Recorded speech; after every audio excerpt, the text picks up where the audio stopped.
Hi, this is Tim from latest3dsgames.com, and I'm here with the first part of my massive 20 game review of Nintendo 3DS games.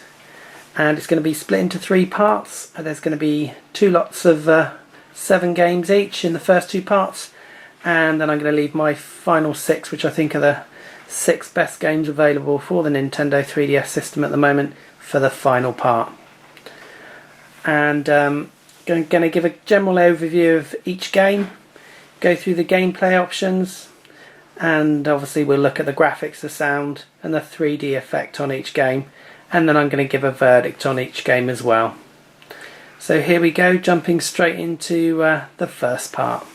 Okay, and first up is Green Lantern Rise of the Manhunters from Warner Brothers Games, and it's a side-scrolling collect 'em beat 'em up action type game, and it's available in the UK now for around £20 to £25. Okay, and you are the Green Lantern in this game, and you're here to save the world, of course, and you're saving it from the Manhunters, who are an android race of interstellar police gone wrong. And it's basically a side scroller, and you shoot, blast and smash your way through. You traverse different worlds, you get different power-ups, and you crash your way through different enemies and bosses along the way. That's pretty much about it. Unfortunately, although the graphics are okay, it's a bit sluggish, the gameplay, and a bit slow. The animation's alright, the sound is okay, and the music's pretty decent. All in all, it is rather repetitive and samey, and although some of the bosses and weapons are pretty good and it is fun in places, overall it is a pretty mediocre film tie-in, and I'm afraid I'm only going to give it a score of 4 out of 10.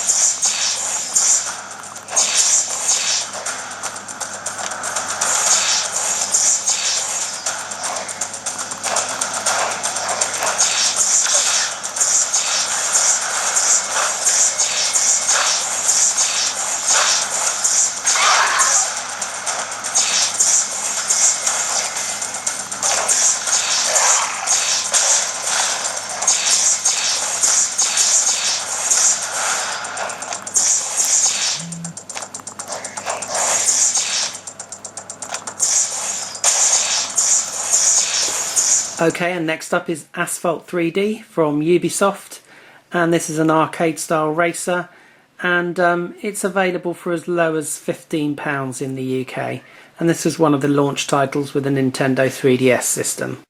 Okay, and Asphalt 3D offers a sort of arcade simulator type racing game with 40 different cars, 17 different tracks across the globe, and there's lots of different modes. It's got free race, career, race in itself, time trial, leader of the pack, duel, vigilante, and a host of others as well. There's lots of little power-ups to increase your speed and the other features on your car, and there are options like multiplayer where you can play with your friends. Unfortunately, there is no online options, but it's a fun enough game. The 3D effect is pretty okay. It just looks a bit unrealistic on screen. And the graphics, again, they're okay. They're not that inspiring. They're okay for a 3D racer. The sound, again, that's pretty good, and the music's alright. It's just a little bit of an uninspiring race game, and as such, although there's plenty of things to do, and there is even things like Street Pass that's offered, it's just a little bit boring for a racing game. Overall score, 5 out of 10.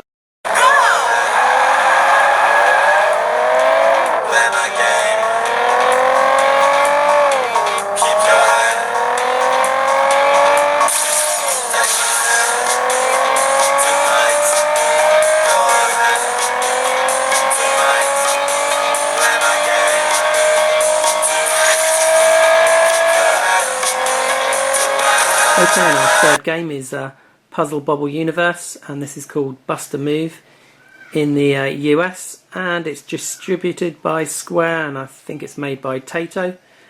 And this is a puzzle type game, and it's available for around £12 or so, really low in the UK at the moment. Okay, and this is the classic Pop the Bubbles game, where you match the colours of the bubbles and clear the stages. There's over 80 stages in the game, and basically you clear the stages and you rescue the cute little dinosaurs at the end. The challenge, there's two modes. There's challenge mode, which is against a time limit, and then there's the standard puzzle mode where you go through the rounds and you get a boss round at the end of each level. There's lots of different power-up bubbles to help you clear the bubbles in a more efficient and explosive way. You've got laser bubbles, you've got bomb bubbles, and all sorts of other power-ups. Unfortunately, there's no online options. The graphics aren't really that great. They are very cutesy. The sound's very cute and very suitable for the game as well. So all in all, it's a really fun game. It's very addictive, and although it doesn't need to be in 3D, and the 3D is pretty limited, I'd still give it a score of a very respectable 6 out of 10.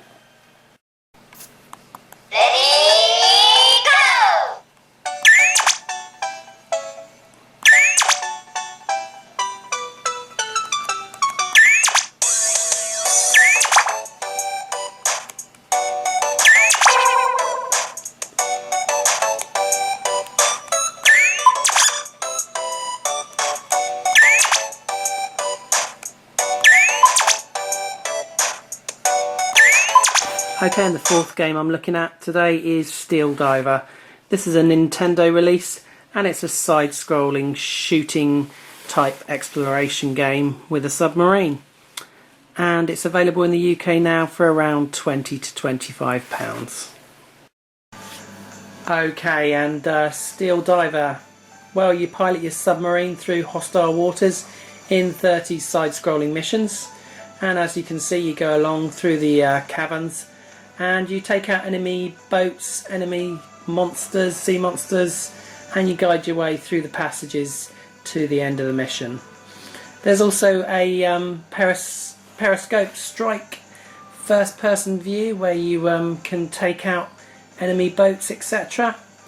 And there's also a Steel Commander strategy simulation game which you can play with 2 players, with a friend, etc. The graphics are pretty good, as you can see, and the 3D is actually pretty effective in this one. The sound and the music are pretty effective too, and it's just a great fun game to play. It is a bit easy, and although it's good fun to try and come back and beat your best times and scores, you won't be coming back forever. So it's still a very good game, and I would give it a score of 6 out of 10. There is no online play on this one though.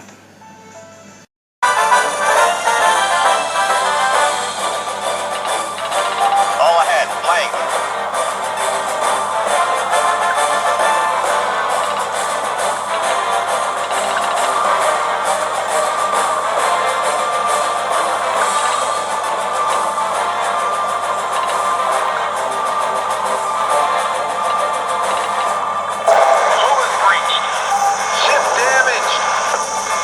Okay, our next game is another Ubisoft title. It's Rabbids 3D, and this is a side-scrolling platformer with those cute or not so cute Rabbids from the Rayman series. And it's available in the UK for a wild variety of price between sort of £15 and £25 online. Okay, and Rabbids is a 3D side-scrolling platformer. It's pretty standard stuff. Your Rabbids have been sent back through time in a washing machine, of course, and you adventure through different time zones collecting rubber duck rings like you do. And there's a couple of different modes, and in the main mission mode you have different things which you can accomplish, and you get different rewards as you clear all the levels. So if you eliminate every enemy, destroy all breakable objects, and collect all the duck parts, you get rewarded for it. And so you just clear all the levels basically, and travel through time onto the next level, and eventually you should get back through time. So the graphics are pretty good, and they're pretty funny as well, and the sound is very suitable and entertaining to go along with the graphics. The 3D effect, it's pretty minimal, but it is quite effective in places. And although this is quite an easy game, I really enjoyed it, and so overall I would give it a score of 6 out of 10.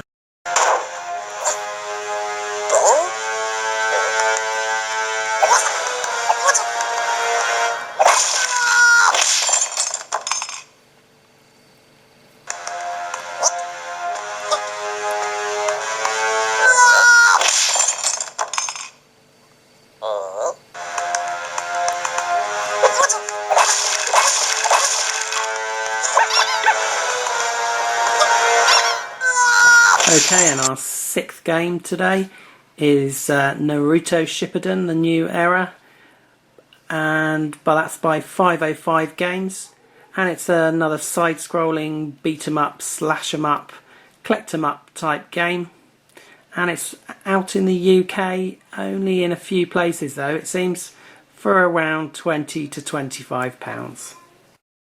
Okay, and Naruto is a popular anime series now, and in this one Naruto must learn what's behind the cage's bizarre behaviour and stop the tides of war. So basically it's a side-scrolling beat 'em up, ninja 'em up, slash 'em up, and a bit of a collect 'em up as well. Lots of power-ups and new moves as you go along, as you go through the levels. The graphics are decent enough, although they're not spectacular. The 3D is very effective in places, and in other places it's kind of non-existent. Music's very good, and the other sound effects are good enough. It is a bit easy through the actual main level parts, where you can jump over quite a lot of the enemies rather than fight them, until you get to the end bosses, which are quite tricky.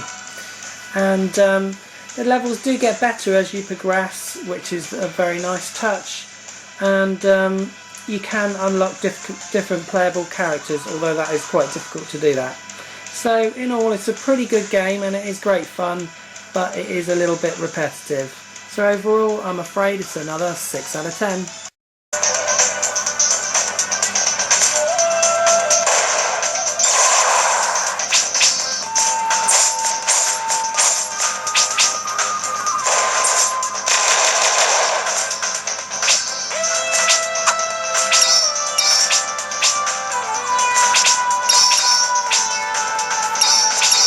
Okay, and our last game in this first part is Sports Island 3D by Hudson, and it's available for around £20 to £25 again, something like that in the UK, and it's a multiplayer game and also a single player game with 10 different sports.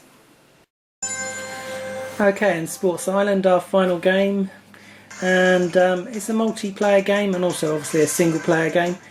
It's got 10 different sports, and they range from the sort of standard stuff, football, basketball, to the sort of more unusual things like sumo wrestling and trampolining. So it's good fun to play on your own. It's got championship tournament modes and just random play where you can just play a single game.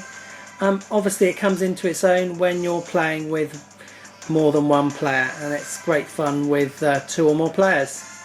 The graphics are pretty decent actually, and the 3D's okay too. Sound effects are pretty average, but they're okay, and there's lots of fun to be had. As a single player game, it is likely to possibly get boring quicker than you'd like, and the big thing that is a real annoyance is there's no online play on this one. So although it's great in multiplayer, there is no online, and I'm afraid it loses a couple of points. Well, it loses at least 1 point for that. So I'm afraid it is another 6 out of 10 for Sports Island 3D.